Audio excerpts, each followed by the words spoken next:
Hello, everyone. I'm Jim Garrison.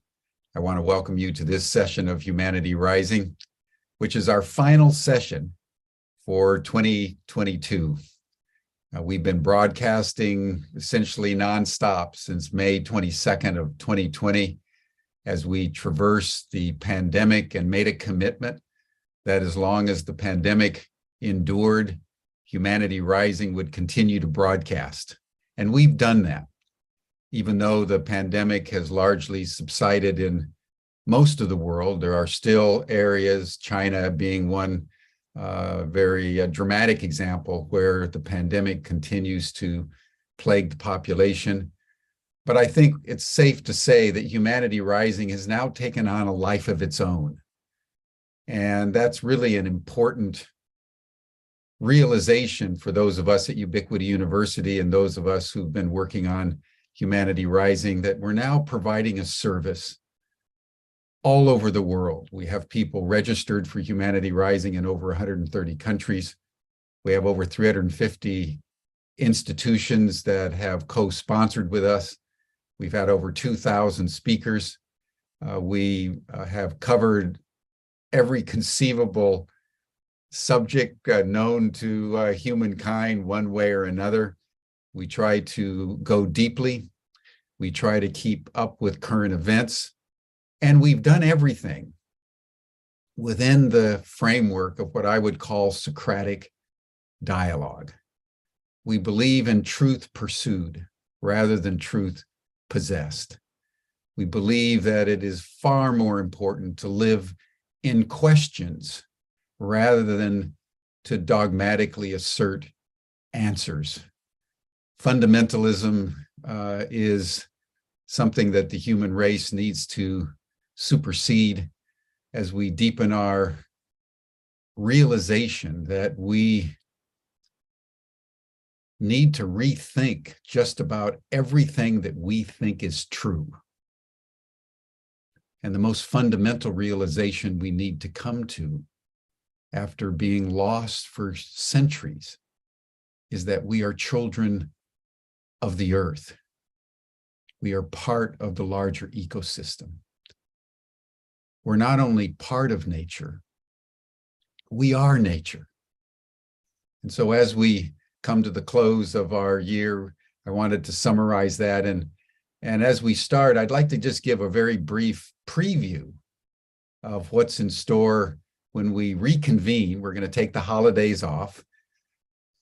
It's very important that all of us be with our families and just enjoy hearth and home. And then on the 9th of January, we're going to reconvene.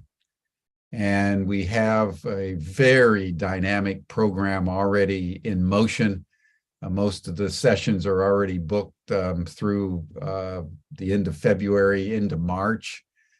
We have so many people that want to present on Humanity Rising. We have our own programming.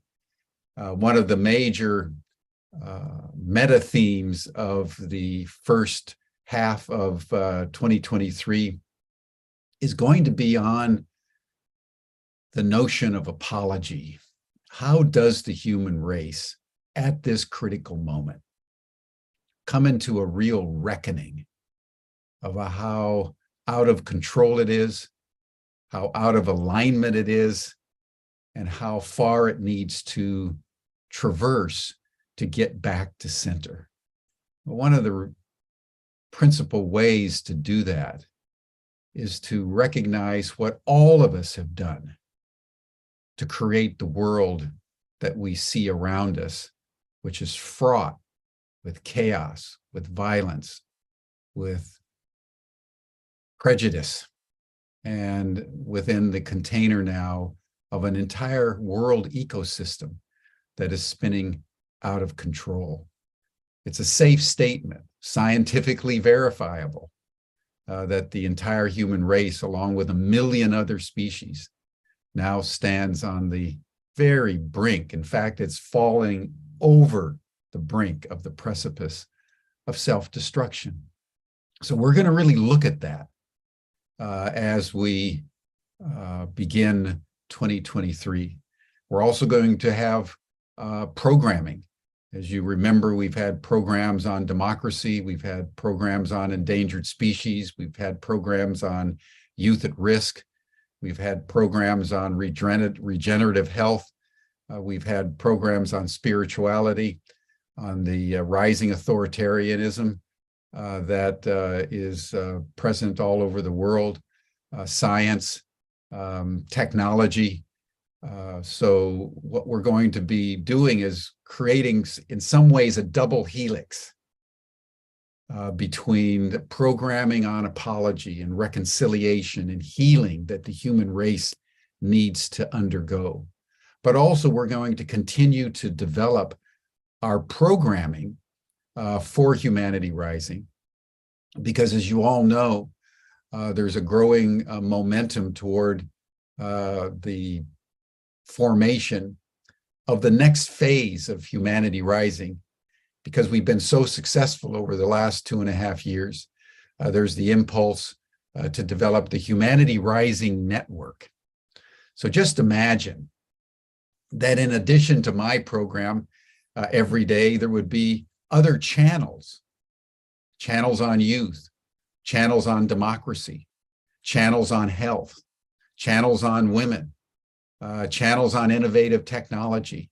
So we want to continue to build Humanity Rising into a network and invite all the hundreds and in fact thousands of organizations that have been represented so far on my little old program, but to begin to express themselves in their own way and at different times during the day. So that you're going to have, as our Humanity Rising community, multiple opportunities. Because what we're seeking to do through the formation of HRN is what we've been pioneering and prototyping through Humanity Rising. And that is, how do we, at this critical moment, develop a broadcast capacity that is global, that links broadcast with education and learning and social action in live experience. It's never been done before. If you think about it, the broadcast, the CNNs and the BBCs and the MSNBCs, the Fox News, they broadcast ad nauseum, but they don't really educate. Give you the same news over and over and over by the same commentators, and there's very little illumination. The people that have the content, the NGOs, the people that are really working their hearts out to preserve life on Earth and a regenerative modality of being, have the content, but they don't have global broadcast capacity. So no one or few people know what they're saying or that they even exist. And at a moment where the situation on the planet is at life critical, we need to motivate people to take action in whatever way that is meaningful to them. So this is what HRN is now going to be developing, hopefully, as we begin to move into 2023. Broadcast, learning and education, and social action within a framework of live interactivity that allows more and more people to express what they believe and what they want to accomplish in the world to a larger and larger global audience.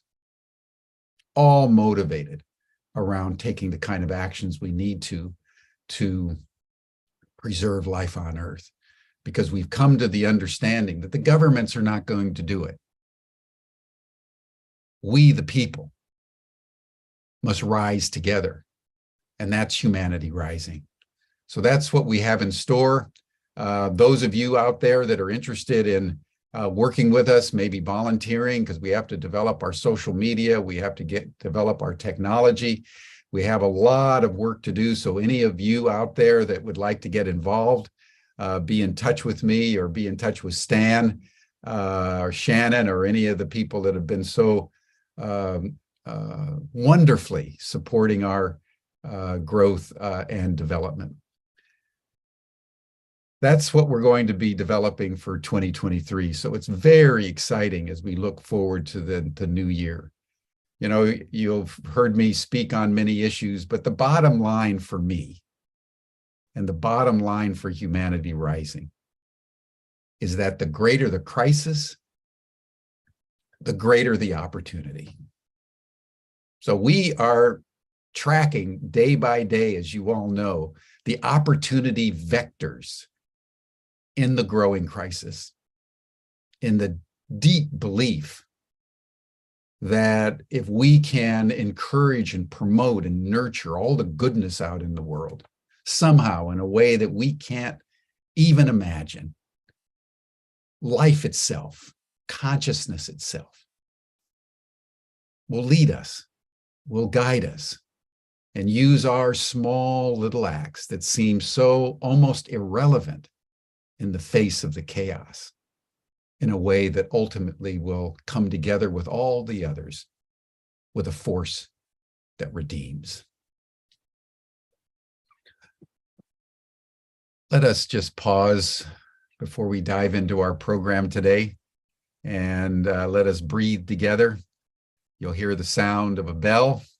When you hear that bell, just breathe in very slowly for about 5.5 seconds. You'll hear another bell, and just breathe out for about 5.5 seconds. It's coherent breathing. We'll take 10 breaths together, and then we'll begin our program. Thank you, everyone.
Thank you, everyone.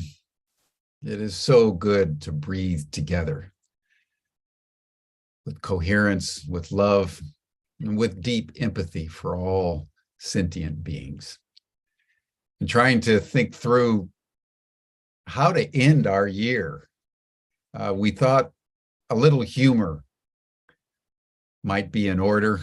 And you may remember Steve Bhaerman, who appeared on Humanity Rising some months ago, who I've known for many, many, many years as Swami Beyondananda, excuse me. And I first became acquainted with the Swami, I think it was maybe 20, 30 years ago when someone sent me a video, and I realized that this was a man who was both deeply wise and very funny. And that laughter, maybe in the end, is the best medicine. And so I want to just begin our holiday celebrations with Steve Bhaerman, who will introduce himself as the Swami as he progresses. So Steve, welcome to Humanity Rising. And Steve is going to give us a little monologue. And then when he's done, we'll come back together and we'll chat a little bit till the balance of the time. Steve, welcome. Wow, thank you. Thank you for that wonderful introduction. And as I'm listening to you talking about humanity rising, it's really about humanity wising. And the Swami and I have developed the great upwising, Indeed, which is where we wake up, wise up, grow up, and show up. And in these evolutionary and the great opportunity we have right now in these times is to recognize that crisis and opportunity. We have both of these, and I love the idea of pursuing truth, because right now we've been stuck in the mind. We're not just stuck in these fundamentalist ideologies, but we're stuck in the mind. And of course, the Swami, his antidote to fundamentalism is fundamentalism with the accent on fun, where the fun comes before the mental. And as you know, fundamentalists believe heaven is up there and out there, whereas the fundamentalists believe heaven is where we make it. So why don't we go for heaven on earth just for the hell of it? So we're going to talk a little bit about how humor goes hand in hand with evolution in these times. Again, you talked about recognizing ourselves as part of this greater ecosystem. And what seems to be in the way is the human ego system. And humor and comedy tend to bust the trance of the ego. They bust the trance of separation. So in this first step, wake up. We want to wake up laughing, because laughing actually takes us from the dueling dualities of the head into the unity of the heart. And in this unity, we can really see things from a much bigger and broader perspective. We are not separate, we are connected. And through the power of being in the heart, hearty laughter putting us in the heart, we reconnect ourselves with the bigger truth around us as we face our world. Swami's new word to describe it: situation. We're in a situation. So hopefully we can do a situation comedy as we recognize that the times that we're in have been described both as evolutionary and apocalyptic, not to mention apoplectic, right? And apocalypse means the lifting of the veils. And we are seeing the curtains lifting on all kinds of long-term perpetrations, toxic injustices, etc., a perfect storm of crises that can, if we human beings step into the right frame of mind and frame of heart, can actually bring evolutionary change. And this change means abandoning some of these long-term practices that we've been told are human nature, but it's the inhuman nature of how we've been programmed and so on. So this is really about using humor, defying gravity, using levity to uplift us. And from this higher view, we're actually able to see and laugh at the human condition and the human conditioning. Okay, so I want to begin with a story, which introduces the first principle of cosmic comic consciousness.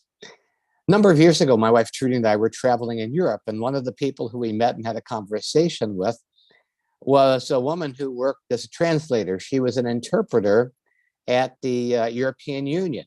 And we started talking about humor and how difficult it is to translate jokes, because first of all, there's often a linguistic switch that has to be made. There's also cultural idiosyncrasies. And so humor is a very hard thing to translate. So she told us a story. She was translating some guy's speech. He told a joke. She translated the joke. Everybody burst out laughing. Well, this guy was very, very impressed. After the talk, he said, wow, you translated my joke. How did you translate my joke? She said, oh, I just said, it's a joke, laugh.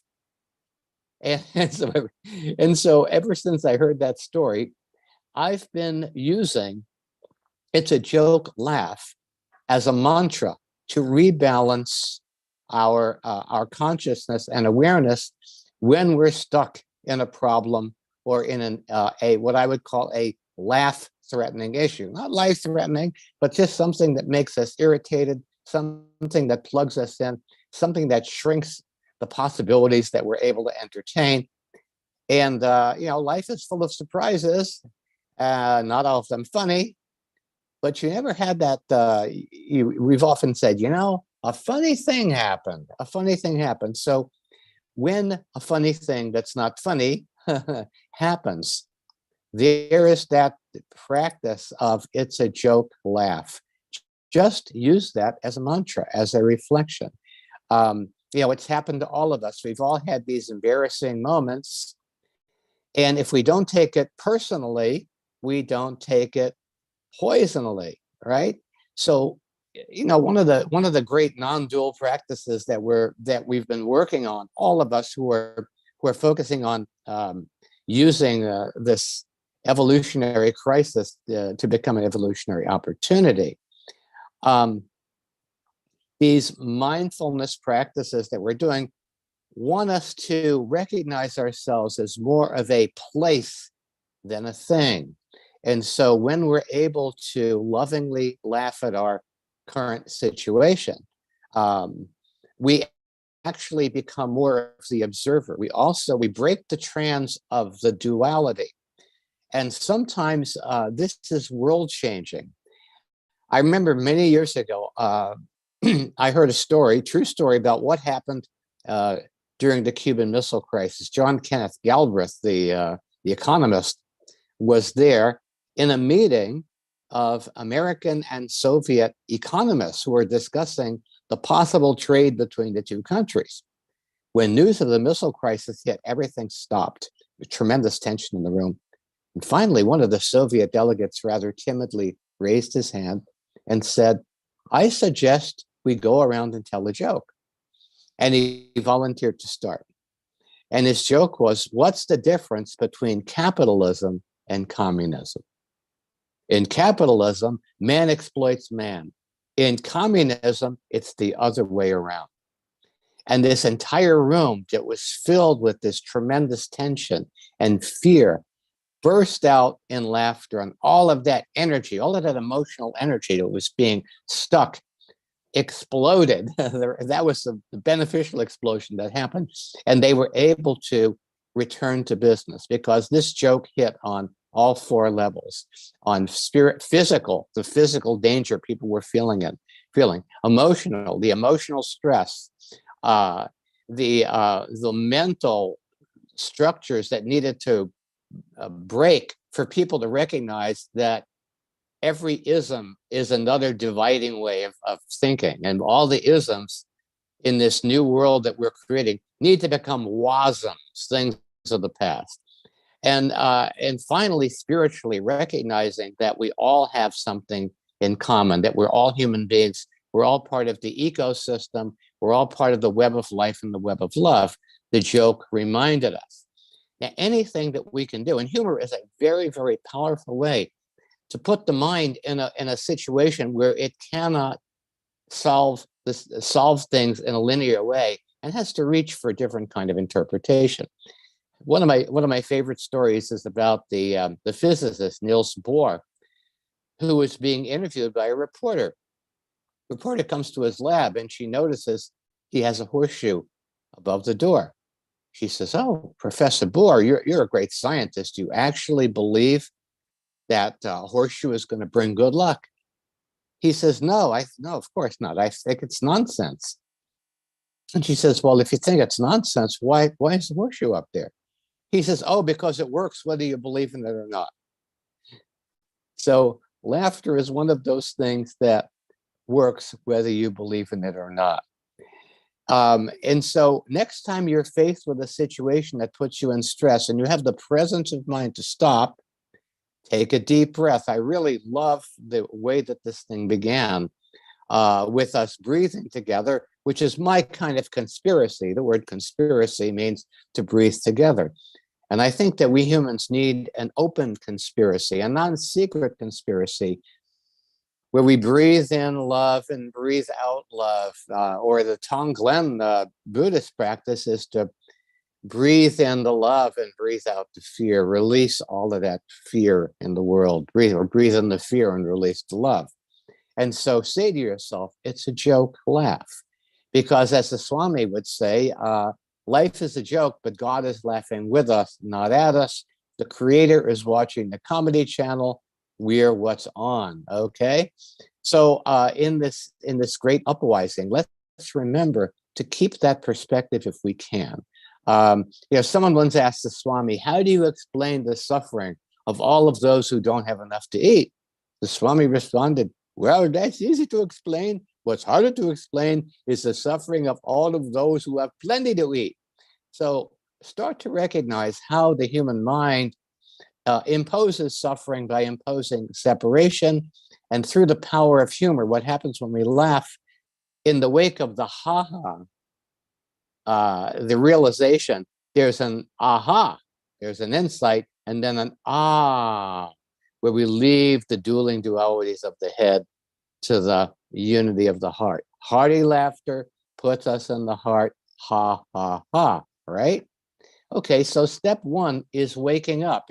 And by the way, we really need to wake up to the main problem that we've been facing, the illusion of separation, being separated from the God in ourselves and being separated from spirit, being separated from one another and being separated from the web of life and the web of love.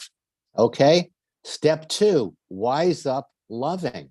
Self-facing laughter means to lovingly laugh in your own face and laugh in our situation.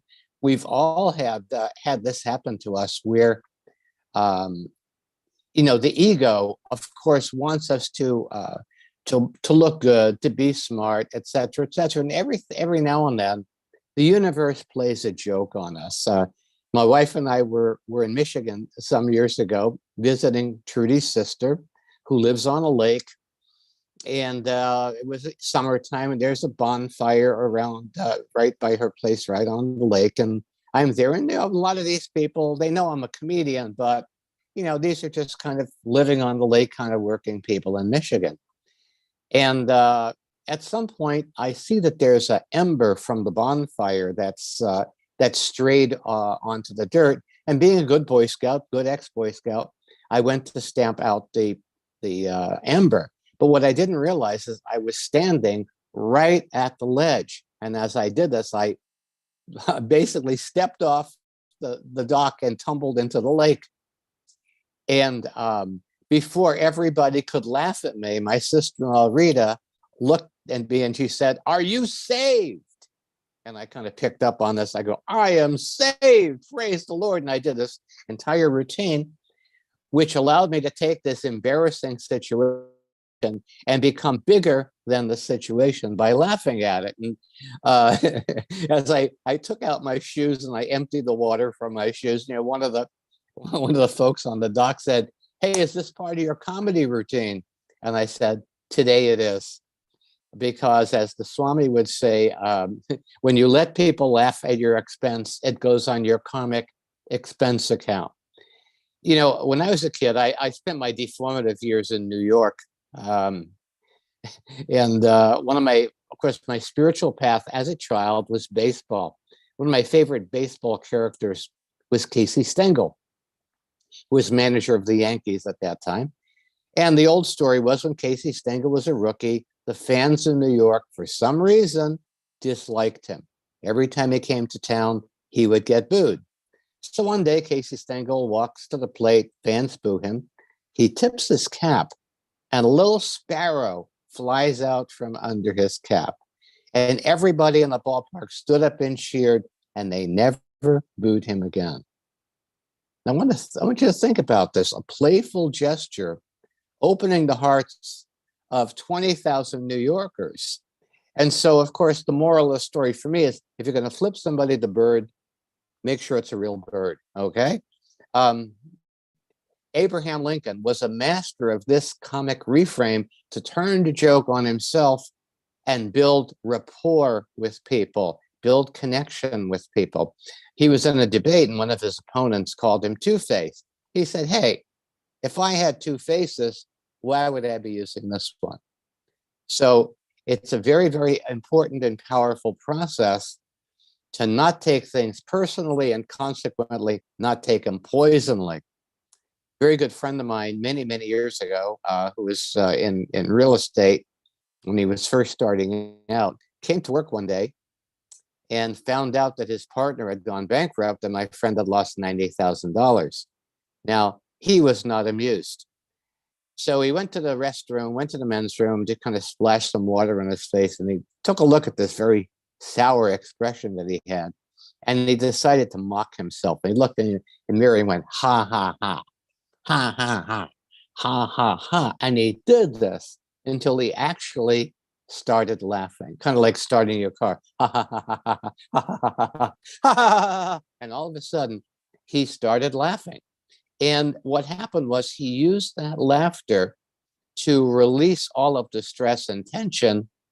And he left that room, took his wife out for lunch, and he never looked back. Now, if you think about it, how many people out there have had something that was a disappointment that's turned into a lifelong orgy of regret and victimhood and so on? So one of the practices, this is a practice, sometimes I have to do this, that depending on how you wake up in the morning, look in the mirror and laugh in your own face. You have nothing to lose, you have everything to gain. By the way, when we laugh, actually, when we smile, what happens? When we do this, we're not feeling like smiling. That feels very phony. When we feel the levitational pull, uplifting the corners of our mouth and a smile like this, what happens is the body thinks we're happy and it secretes these feel-good hormones. So we're not happy. We don't smile because we're happy because we smile. So as we recognize when we use humor in this very, very powerful way to wise up, to the unity that we share, wise up to the cosmic joke, which is there's nothing but love. Everything else is an illusion that we've bought into. And now that what we see as the shadow is literally the absence of love. When we bring the light of laughter to something, then we actually get new perspective. And there's certain times that it's not funny, and so you recognize that sometimes there's too much pain involved, then it's pointing you to there's further healing that we need. So in this way of facing laughter, we definitely take command of our emotions, even if we're not feeling it. We take command of it, and we begin to bring some perspective. So the third step in the Great Upwising is grow up. Grow up by growing upward. Grow up into from children of God to adults of good. Take responsibility, and the Swami calls it find the joke hidden in the picture. And this is where we begin to go deeper into the shadow. And even in the deepest ironies, even in the deepest situations, if we're able to laugh, finding the joke will get you off the battlefield. I'm reminded of Viktor Frankl's book, Man's Search for Meaning. And he writes about being in a Nazi death camp during World War II. And he and a fellow inmate made a pact with each other. Every day, they would find something to laugh about. Because in this situation where your liberty has been taken away, your spiritual freedom is something that you still possess. You have the choice as to how you can respond to whatever is going on. There's actually a book written, believe it or not, called Laughter in Hell, Humor and the Holocaust, that talks about the use of humor by people in the concentration camps in order to preserve this their relationship with the web of love. And to give you an idea of the kind of leverage, or as I would call it, leverage that it provides, one of the jokes that actually circulated inside the camps involved these two Jewish guys who decide that they are going to assassinate Hitler. They know his motorcade passes a certain intersection at every day at 11:30. Well, they're waiting for him. He doesn't show up. 11:45, 12:15. When he's not there by 12:30, one of the assassins turns to the other and says, "Gee, I hope nothing's happened to him." Well, that gives you an idea of how powerful humor can be to put the perspective in your heart to release judgment. It's really interesting. One of the practices that I've used sometimes to deal with these shadow pieces is intentionally imposing playfulness. Like I've been channeling for years. In fact, I channel the great spiritual teacher Bullwinkle, right? Remember Bullwinkle from Rocky and Bullwinkle? And the reason I do this is because if you tell people your problems as Bullwinkle, it changes your perspective. Let's say you lost your job and you have no money. Channel Bullwinkle. I just lost my job and I have no money. You see? And that actually helps you with a low-pitched Bullwinkle voice or a high-pitched Mickey Mouse voice. Oh my God, I'm really so stressed out. All of a sudden what that does is it gives you perspective. It puts some distance, creates a good kind of separation between the distress that you find yourself in and the truth of unity, the truth of what's actually true. So when you find yourself on an ego trip or beating yourself up, find the joke hidden in this picture. I call this pumping ironies. This has been something that I've done my entire life to get perspective. I don't know what I would have done without humor. Some years ago, I was so upset about something that happened on the political scene. I was really upset. And I'm about to go on stage. I just heard this piece of political news and I was very upset. And I'm about to go on stage and I have to be funny. And all of a sudden, this very, very ironic joke came to me. And the Swami comes out and in the course of his presentation says, "We have a deeply divided body politic in this country. Half the people believe the system is broken. The other half believe it is fixed." And in this joke that really talked about the actual paradox of these two sides fighting each other, when the truth is we really are unified around the virtues and values that the 90% of us who aren't sociopaths have in common, it created such a sense of rapport with an audience that encompassed a very wide political view. And I'm thinking if it weren't for that piece of sand, that irritating piece of sand, I wouldn't have come up with that joke that's entertained people now for years. So part of this dealing with the shadow stuff, I call it pumping ironies, bringing things that are ironic, that are paradoxical to consciousness so we can see how we fooled ourselves using the mind. People wonder, why do jokes happen in threes? Minister, priest, and a rabbi. Well, a minister, a priest, and a rabbi are discussing their legacy. How do they want to be remembered? What do they want the eulogist to be saying at their funeral?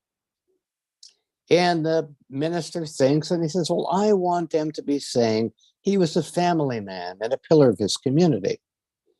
And the priest said, well, I want them to be thinking he was a holy man and a leader of his flock.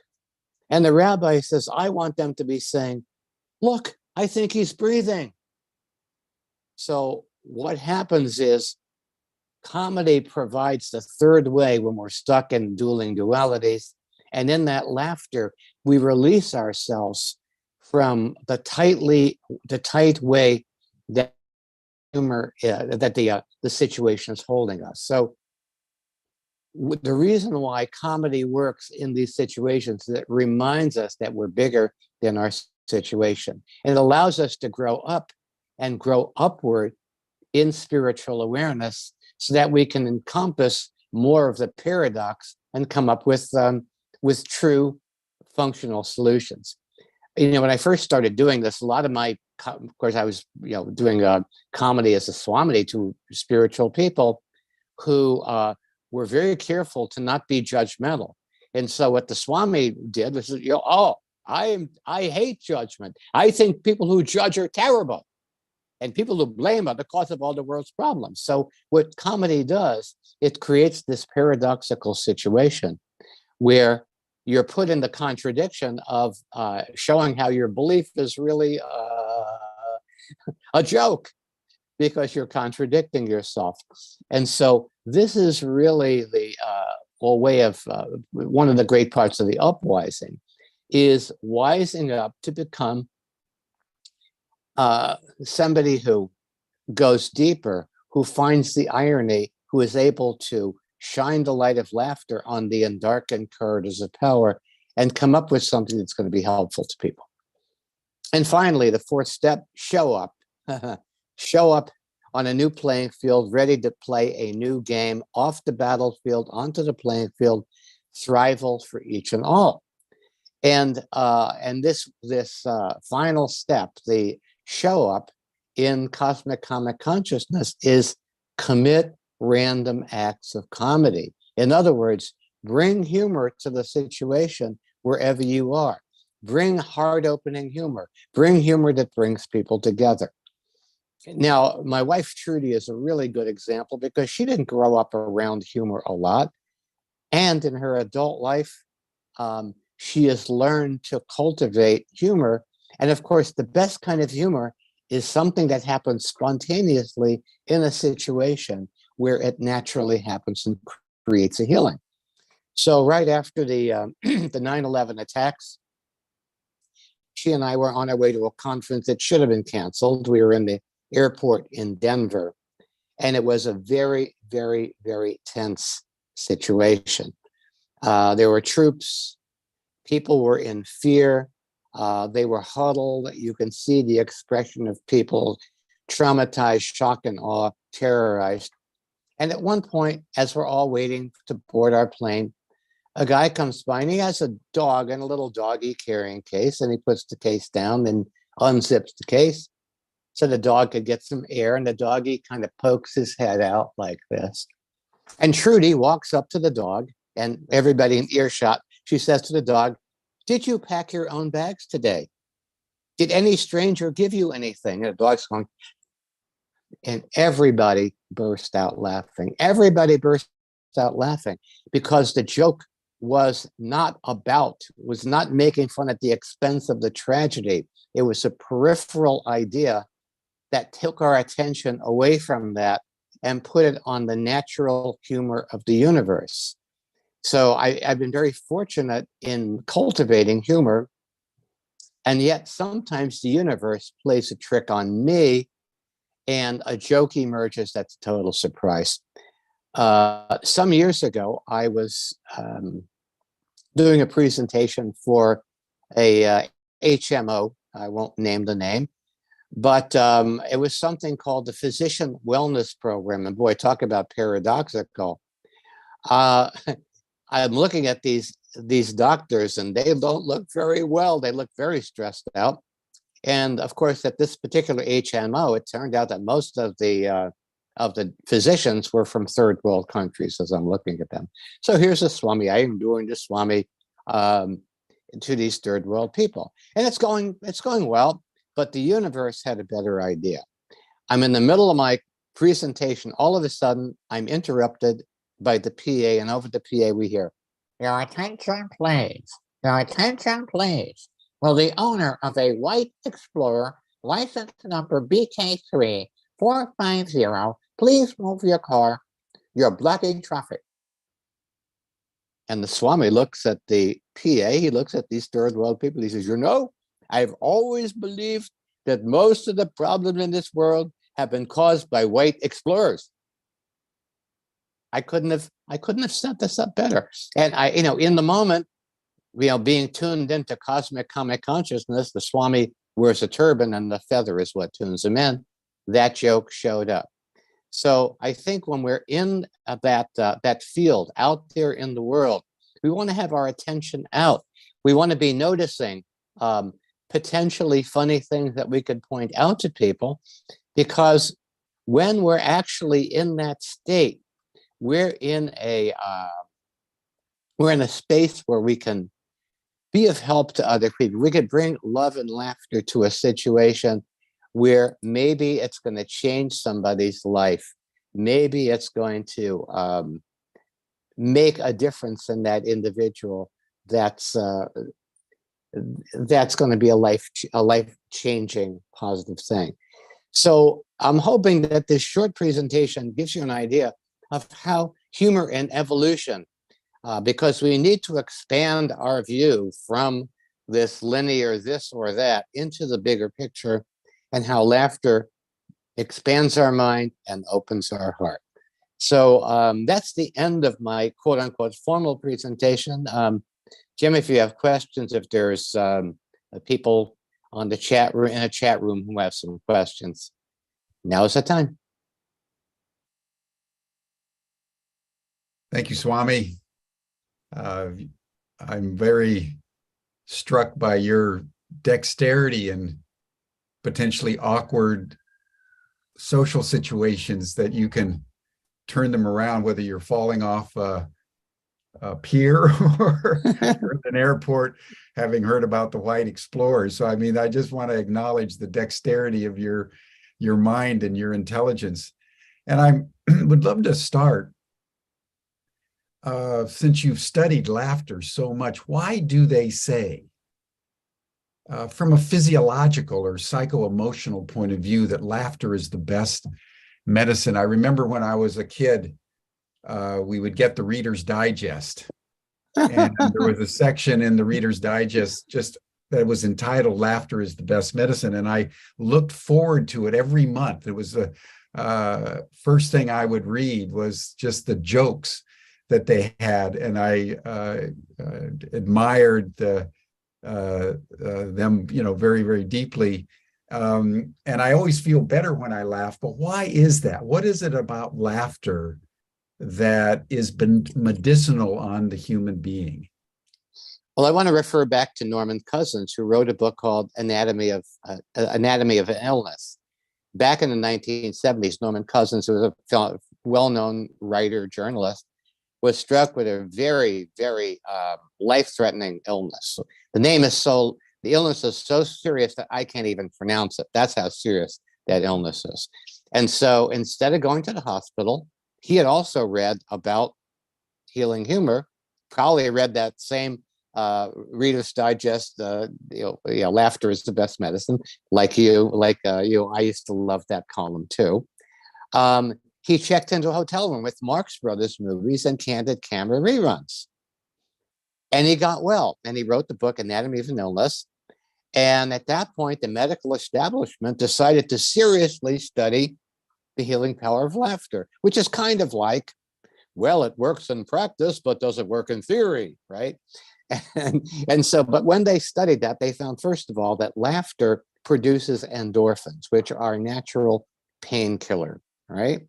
Laughing improves immune function, and laughter lowers the blood pressure, because when we laugh, it causes the blood vessels to dilate, which the Swami says is far better than having them die early, right? We want our blood vessels to dilate. There's another book called When We Laugh and Why, written by, I'm not remembering his name, but he is a brain scientist. And he said that when we hear a joke, it's a lot like solving a puzzle. And so we get this endorphin hit when we hear a joke, because a puzzle has been solved. If you think about it, joke is little encapsulated trance that people are put in. You may be familiar with Stephen Wolinski's book, Trans as People Live. He was a psychotherapist who also was a Muktananda devotee and spent a lot of time at the ashram. And he wrote a book about trance as people live and what the trance state was like. And he said that there's two characteristics of a trance state. One is narrowed focus of attention. Number two, voluntary suspension of disbelief. So let's imagine you're on a bus or a subway or someplace that's crowded. You're going somewhere. Somebody starts to tell a joke that you haven't heard before, and you're listening to this joke. Now, because you know there's going to be a benefit at the end, there's going to be a punchline, you're going to laugh, you go into this trance state. You narrow your focus of attention. You were thinking about what you're going to have for lunch. You were thinking about a problem. All of a sudden, your attention is narrowed. So he starts to joke. The owner of Purdue Chicken, the biggest chicken manufacturing company in the world, has an audience with the Pope and says, you know that prayer, give us this day our daily bread? Well, if you change it to give us this day our daily chicken, I'm prepared to donate $1 million to the Catholic Church. Now, this comes to the second part of being in a trance, voluntary suspension of disbelief. In a joke, anything is possible. So you keep listening, right? And so, of course, the Pope says, absolutely not. It's the word of God, can't be changed. So again, jokes come in threes. That was number one. Number two, he raises it. Okay, $2 million. Pope says no. Finally, and you're getting ready to get off the bus and you want to hear the end of the joke before you get off, right? And so he comes to number three and you know this is going to be a punchline. He says, okay, $3 million, my final offer. Next day, the Pope is addressing the College of Cardinals. He says, I've got good news. I've got bad news. News is we just got a $3 million donation. The bad news is we lost the Wonder Bread account.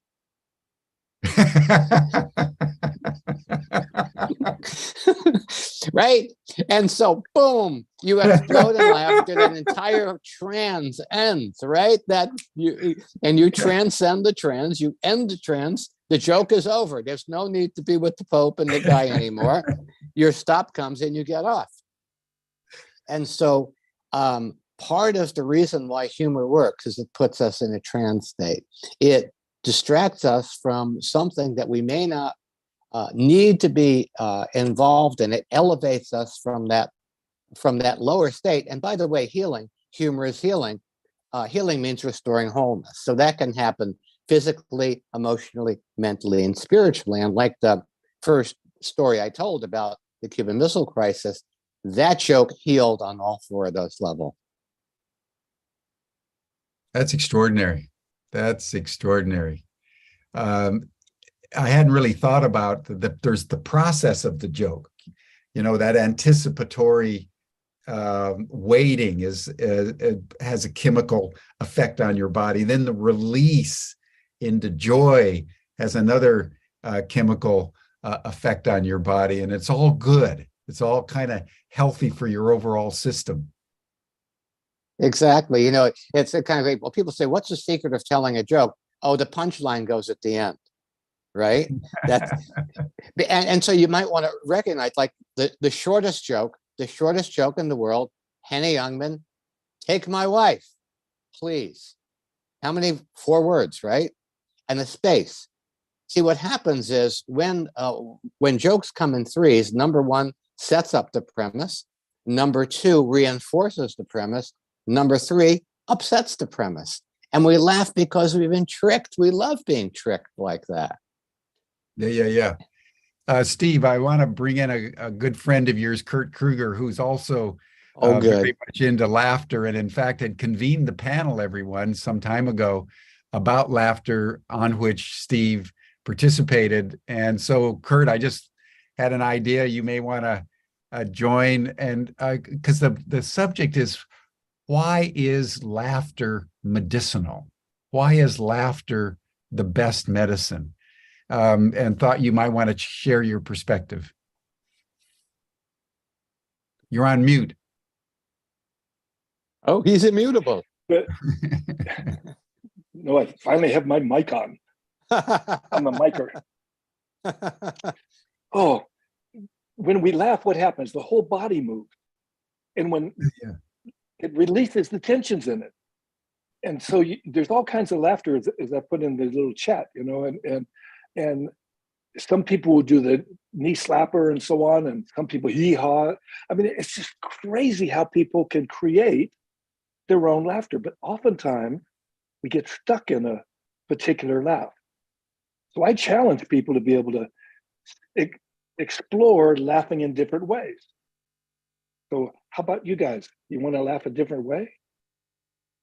Can you create a different laugh for yourself? Well, the Swami actually has an entire process where you're standing up and you use the three of the chakras. The belly, the lower chakra, ho ho ho, and you take the O sound and you put a H in front of it, right? The heart. This is so true. Hearty laughter, ha ha ha, and way up here in the higher notes, he. And you take these vowel sounds and you put a H in front of it, and you practice moving the sound ho, ho, ho, ha, ha, ha, he, and do it up and down several times. And the Swami says every day to clear yourself, a good vowel movement really works.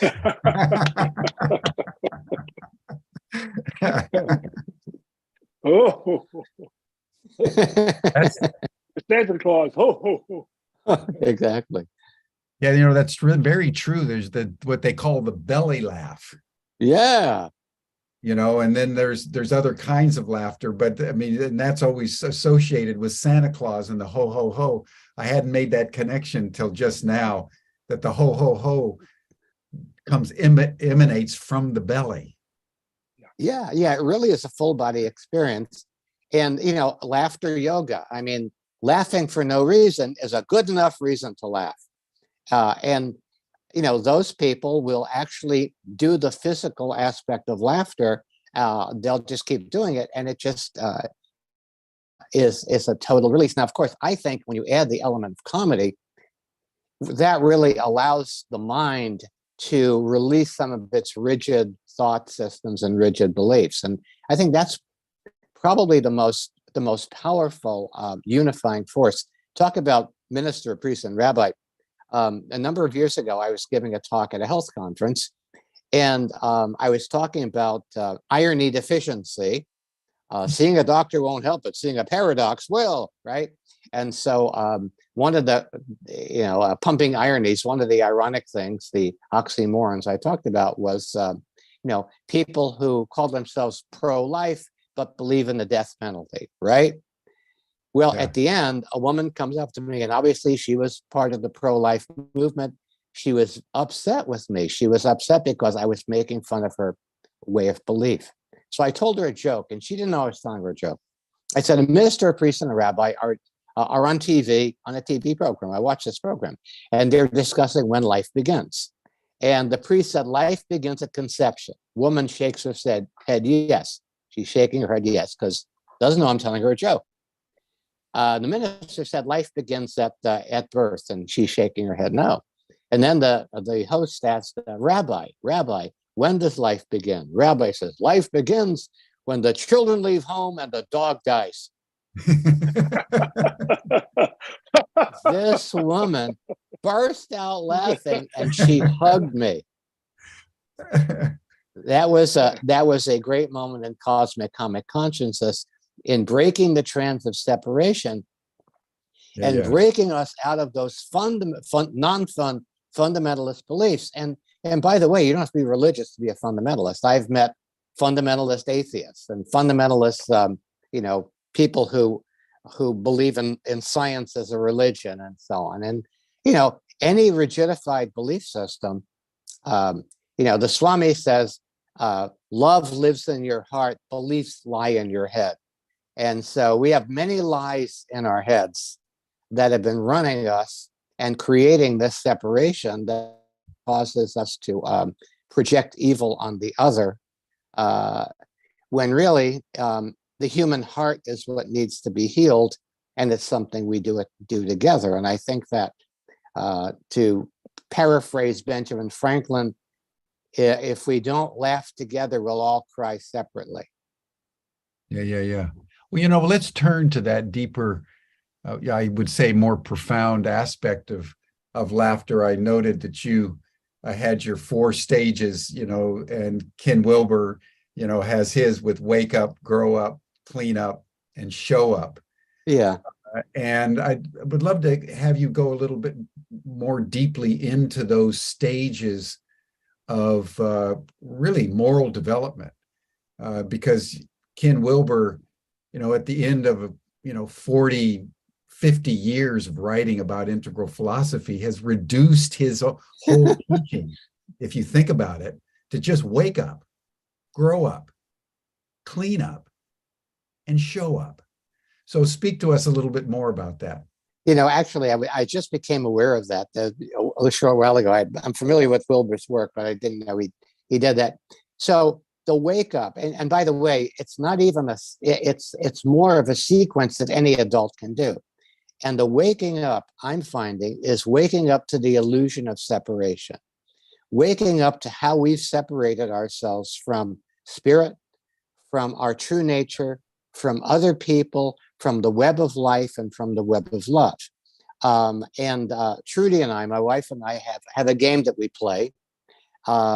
If we're involved in an argument or something, one of us will say, let's get off the battlefield.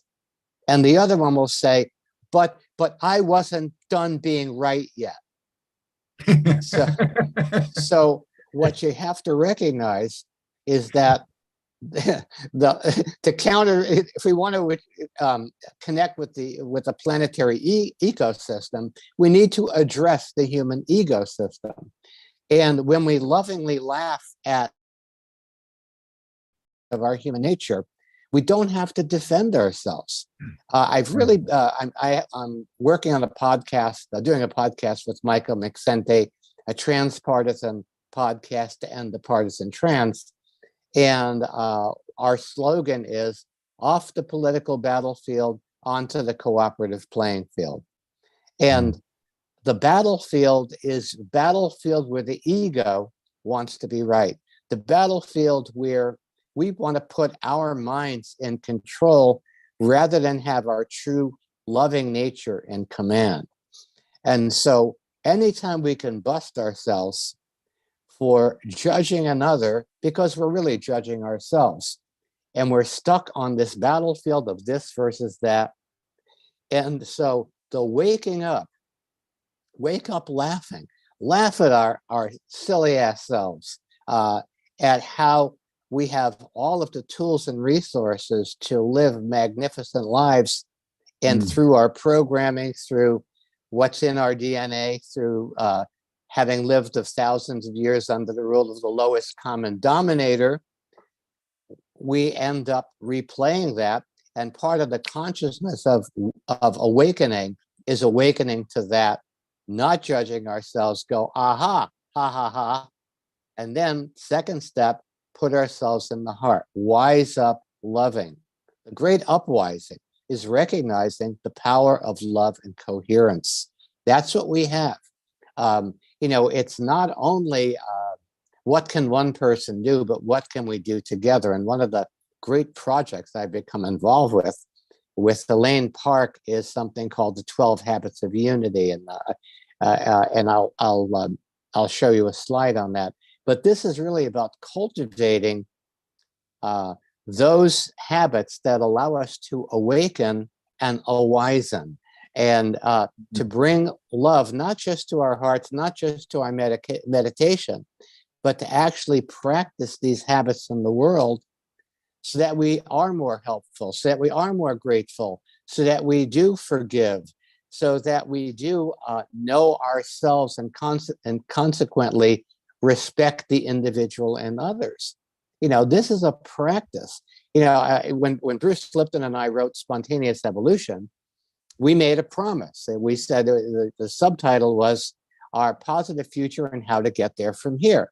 And we had a 3-step program, evolutionary awareness, evolutionary intention, and evolutionary practice. And so in the 13 years since that book has been out, we've seen many, many, many more people become aware that we're at this evolutionary point, and that people have the intention, I want to participate in the healing of the world. I want to participate in about what Charles Eisenstein calls the more beautiful world our hearts know is possible. But then we come to evolutionary practice. What are we doing? How is what we're doing on the planet resonant with this idea of bringing about that world? And so these 12 habits allow us to consciously and coherently, 1 month at a time, practice these habits together in an intentional community, and then through this intention experiment, measure the results at the end of the year. So I think it's very, very important that we as we wise up loving, we ask ourselves, how can we practice this coherence? Well, we grow up, we grow upward. We go from children of God to adults of good. We become agents. We become sovereign soul proprietors, SOUL, managing our soul, the one thing that every unique individual has. And one of the problems I have with scientific materialism and reductionism is the direction of transhumanism, which in the guise of trying to cure ourselves of the human foibles, eradicates the human soul. This is a very, very serious issue. And I'm shocked at how many of my friends in the evolutionary community are simply unaware of this threat to to the reality of the human soul and the human spirit. So part of growing up is taking responsibility. We have a Bill of Rights, we have a Bill of Responsibilities.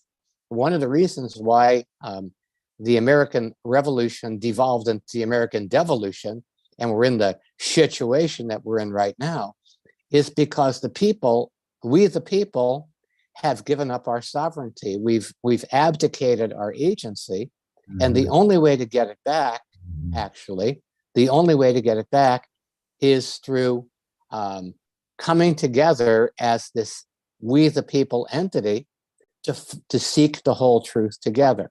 So only as adults of God, only as people who are not going to devolve into blaming other people, not going to devolve into othering other people, not going to devolve into defending our ego, rather than doing the 3-step program of becoming aware of it, acknowledging it, and accepting it, so that we are complete human beings. And then finally, the final step is show up on a new playing field, ready to play a new game. I want to say one more thing about this. We've heard about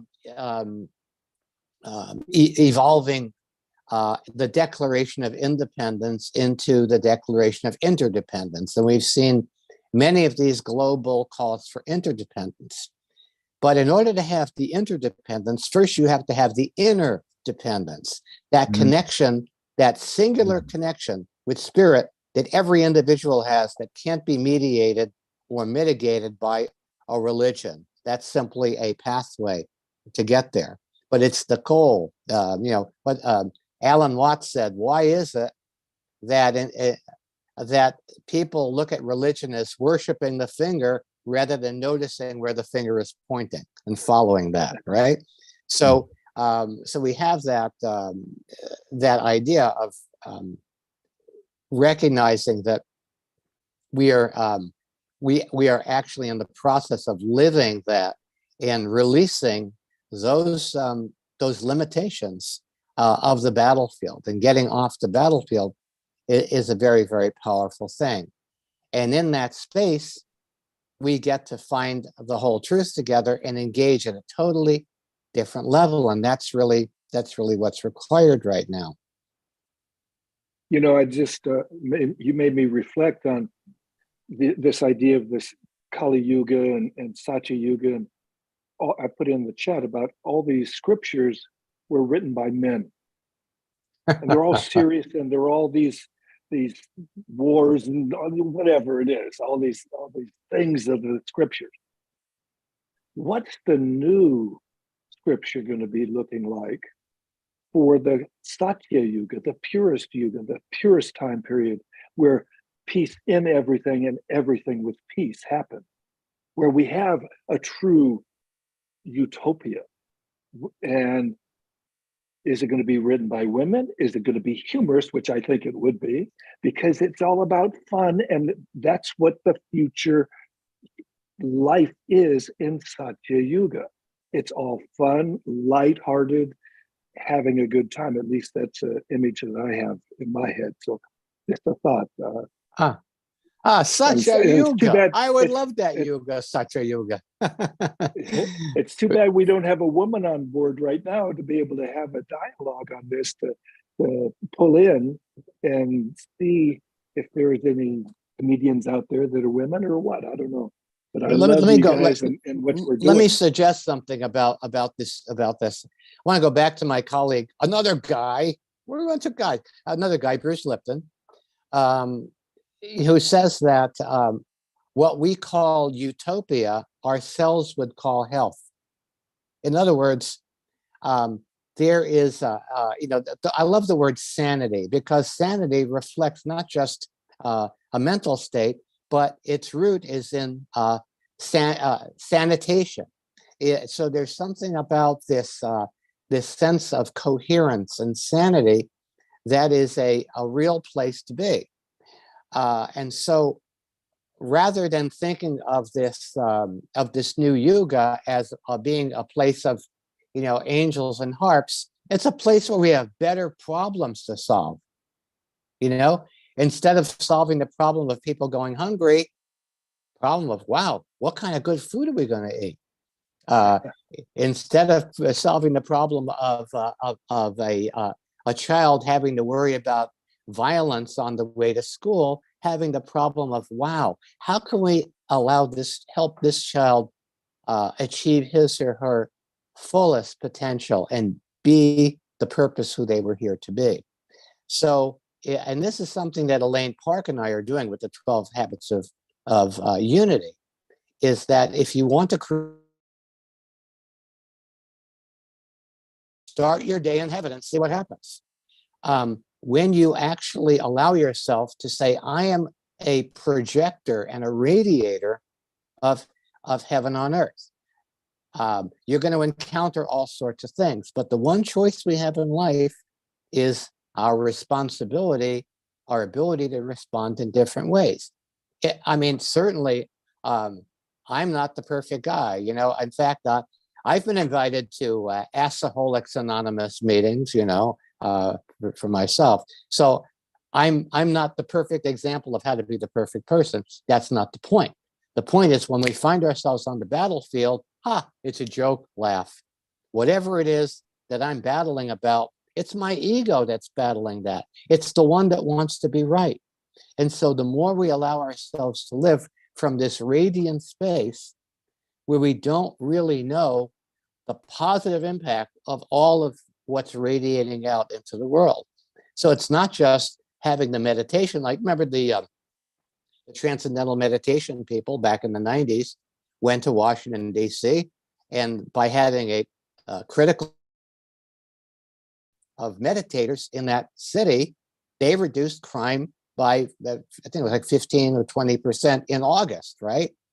So we're taking the coherence of that, of breathing together, of meditating together, being coherence that way, and we're adding the step of, and we have a practice every month. Oh, this month I'm going to be more helpful. And this month I'm going to recognize that everybody counts, and so on.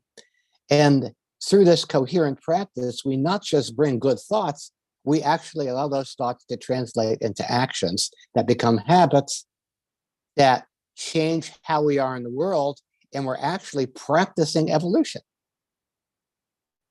Thank you for that, Steve. I just want to bring in what Cuff Ferguson has put in the chat. He said he's reminded of a wonderful relationship he once had where they invented a new word that evoked laughter whenever they got stuck in miscommunication. One of them would say, "It's time to quee," and they would both burst out in laughter. He just comments, wouldn't it be wonderful if some of our political leaders would develop a word that would allow them to burst out in laughter whenever the situation got serious. That's an example of what you were saying before about what you and your wife do when things get tense. There's a triggering word that allows everything to be diffused.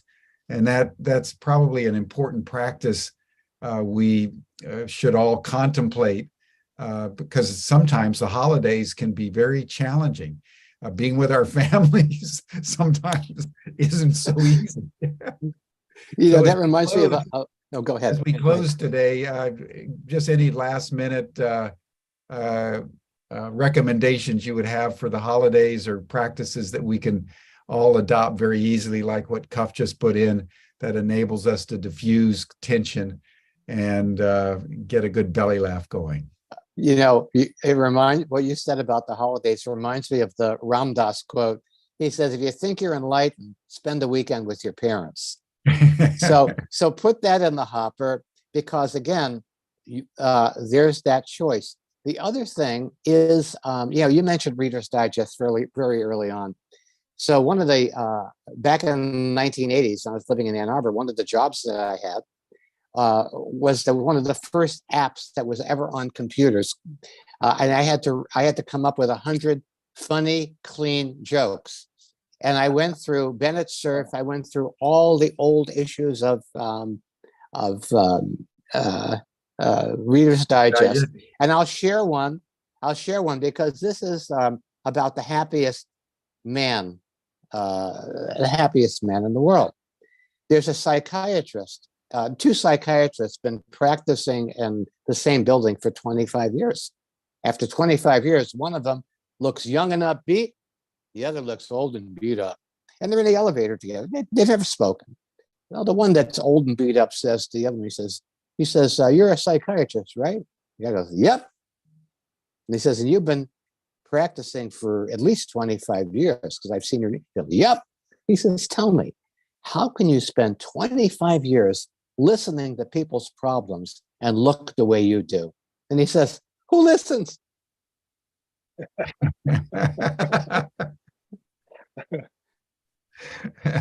Well, Steve, thank you so much. Kurt, thank you for bringing Steve on. And this has been and by the way, I wanted to see if you can flash that 12 Habits of Unity. This is launching at the first of the year. So I just wanted to see if you can show that. Okay.